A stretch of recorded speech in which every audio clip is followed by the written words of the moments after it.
projects on my hands. I'm going to be installing the K-Suspension Viper Coil mod, and I'm also going to be installing some Mishimoto parts.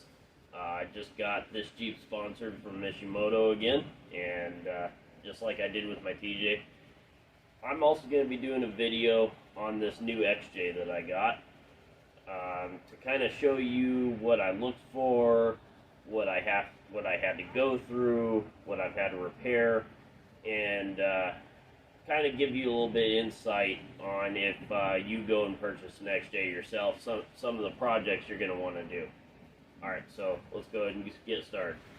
Alright, so I bought a replacement radiator for my XJ from Mishimoto.com. Later on, I'm probably going to go ahead and do the aluminum one that they offer. But for right now, I just need to get this done because this Jeep is having a lot of issues with the cooling system. The person before me that owned this had ran a lot of water through it for a long time, so the system's just real bad.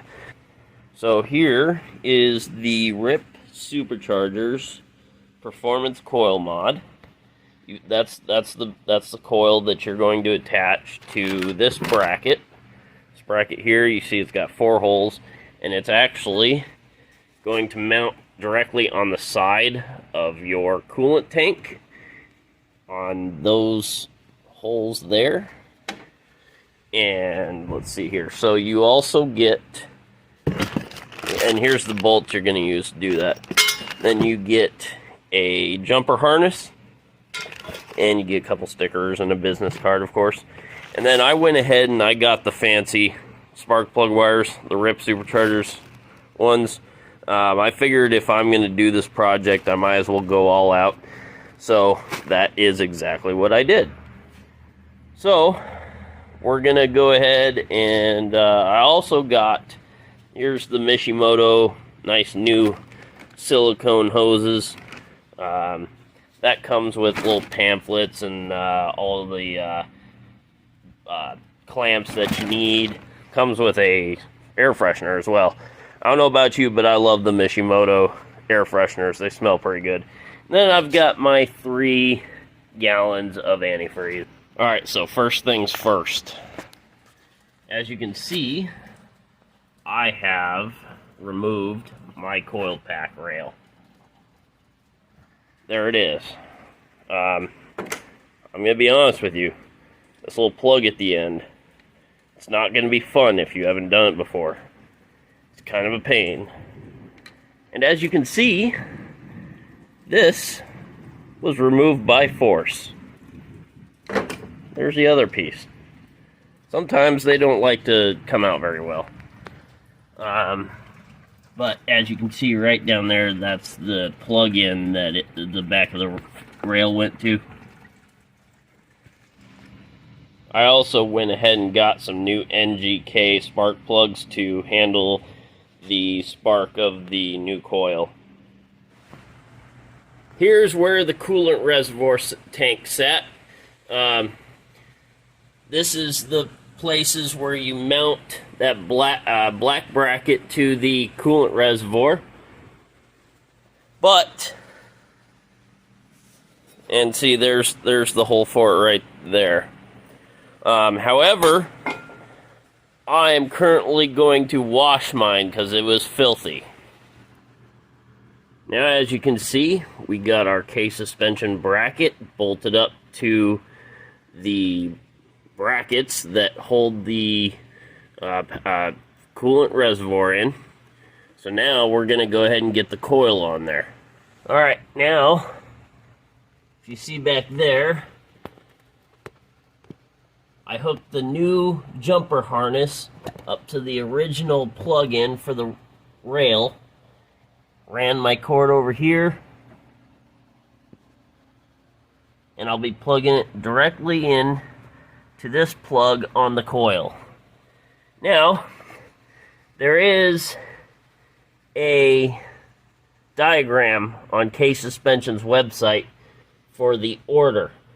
However, I believe it's going to be starting from the bottom left, 1, 2, 3, and then 4 at the top right, 5, 6, and it'll go 1, 2, 3, 4, 5, 6 from the front of the block to the back with your cords. Now, as you can see, I've got this kind of tilted and angle currently.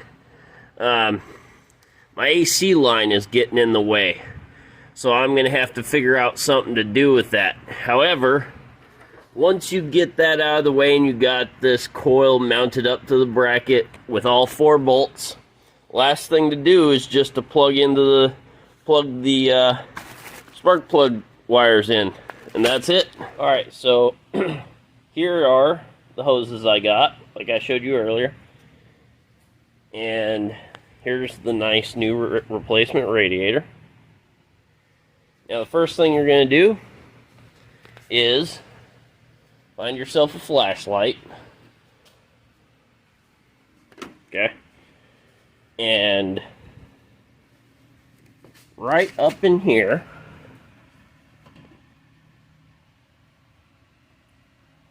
is where you drain all your coolant from. And then, now you don't have to do this. Your application may be a bit different, but I am removing both of my heater hoses. They attach down there, and they go over here, and they mount to the top of the thermostat housing. And then I'm going to remove this upper hose here, and then down here is the lower radiator hose. So you're going to remove all of those, and then as you can see up here, you've got a whole bunch of bolts and nuts. You have to take off this carrier here, and if you have an electric fan, you have to remove that as well before we can get the radiator out. So you have some 10 millimeters, you have some Torx, I believe they're a T30. You've got these 10 millimeters all the way across, and you're going to want to undo that there. That's for the hood latch. When you get all your bolts out, this piece right here needs to slide out. Now, it does make it easier if you pull this off right here. However, I can't seem to get that bolt loose without rounding off the bolt, so I'm gonna go ahead and get this out. You just slide it right out. It may be easy, may be hard, depends on your Jeep, I guess.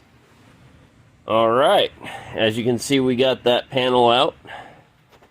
So now you are able to access the clamp on the upper radiator hose. There's your mechanical fan. I removed my electric fan that's sitting over there. And so we're going to go ahead and remove the lower hose. And alright, see this fitting up here? That's your upper transmission line that goes to the upper side of the radiator. That nut spins off of that fitting. Down here, this little rubber boot slips off of that metal piece.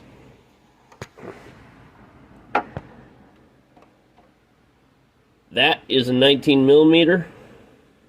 That right there is a 15/16.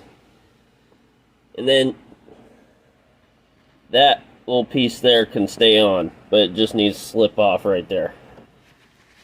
And here we are with the radiator completely out. As you can see, the holes that it lines up with. Here's our AC condenser. I'd like to see Mishimoto come out with a custom one of those, so I could replace that and actually see the logo up front here. Now that we got that out, we can go ahead and start putting our new one in, and it's basically the reverse process. And we're going to have a lot nicer stuff in here in just a few minutes. Now we're going to stick a hose in the block to wash out all the crap inside the block, and we're going to do the heater hose hookups as well. Alright, so when you have your new radiator in, you have to make sure that you hook up your top transmission line bottom transmission line. By the way, that piece down there has some clips on the inside. They're not going to be easy. There's where your lower goes, and it makes it easy just to match up your old hose to your new hose. Go ahead and hook up your hoses, and then put your plate back on. These rubber grommets on the top of the old radiator are going to need to come off. As you can see, you got 3 studs on each side. They go on the 2 inner. That's the 2 inner that they're going to go on the new radiator. Here we are, everything's hooked up. We got a new Optima battery, got the K suspension, coil mod, the nice new hoses for the radiator and the heater hoses. Got the new radiator in there. Got the electric fan hooked back up. And when you do this, go ahead and burp your system and then you're done.